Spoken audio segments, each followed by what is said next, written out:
অনন্যার বয়ফ্রেন্ড কয়জন? তুমি কি খোলামেলা পোশাক পরতে স্বাচ্ছন্দ্য বোধ করো?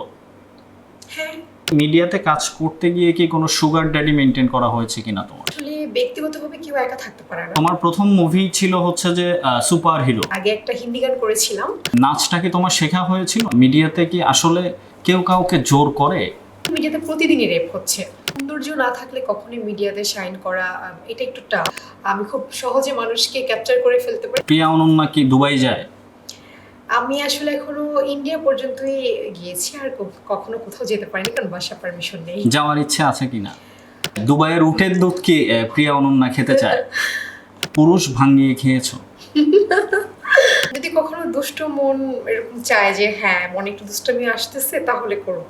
50 লাখ টাকা দিয়ে যদি বলা হয় যে তুমি নিজেকে আরো খোলামেলাভাবে হচ্ছে যে প্রেজেন্ট করো। প্রিয়া অনন্যা, তোমাকে দৈনিক আমার বাংলা নিবেদিত কথা সামান্য অনুষ্ঠানে স্বাগতম।